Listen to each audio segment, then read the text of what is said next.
Cha asibonge bakuMangqongqo sicela ukuthi singene kulohlelo kafishane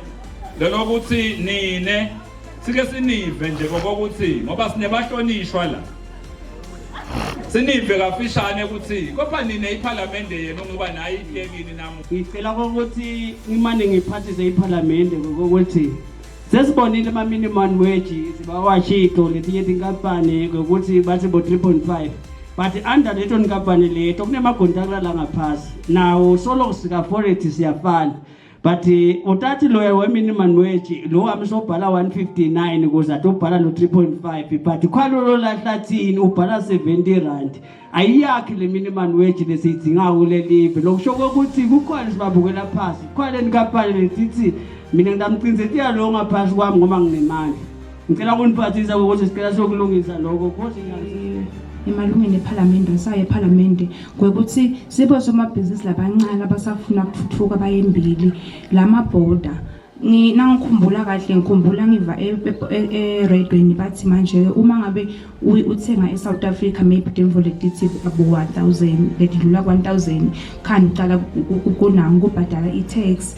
kulama border nje ngakubekisana ngale lethu uma uphuma eborder kumbe uthenga ema chips umama ukhanza ukuthi sekufuna ubhadale imali ema chips eSouth Africa kumbe wathenga 35 rand or 38 kuna 12 rand profit lapho na ufika egedeni bafuna 15% iVAT nalise store level already ithethu asinamgwaqo nje banibonile sibonile akitolo nibhaza na umgwaqo nangabe nibonile nanikhupha kumkasa nangwasebhunye siboneni ukuthi bhanya kwathi nya kokuthi sasala kaSingumangqongqo kokuthi kwase kushona phi lo lokubonakala ngathi uthi dingwenyama phela intuthuka iye kubantu ngiyaphathisa kokuthi amane Nkosi yami iParliament sibukele ukuthi kwase kubhajwa phi kulo yamgwaqo thina bagcusite lo mhlala lo pension lobuyela nalo lekhaya kanti bosolo usebenta kuthiwa uhamba unjalo asathi lokuthi sihluka kanjani thine ngoba sibukwe nguhulumeni kusho kona ke bahlonishwa lokuthi kuhola akupheleli lemahovisini kunazi itulo besihleli kuzo lezi ntofontofu kuyajabulisa nje masibona buholi busuka ehovisini bubuye kubantu kusho kona ke ukuthi hayi naleli lakithi vele liyathuthuka kuyo iParliament lekungiyo liphimbo lebantu iphinde ibe ngiyo lesisombululo sebantu ngokuthi izikhandle ikhumbule ukuthi phela nje silamahovisini ngilesive ngilabantu laba basifakelana kungathi khamba iminyaka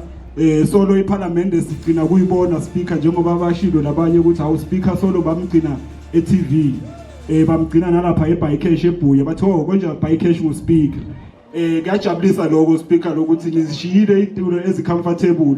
nakhetha nje ukuthi nimane nifike eMangqongqo umsebenzi nesive namhla siseMangqongqo ngalenye ilanga sitaba kulenye inkundla so ke bangani belive laba base Taiwan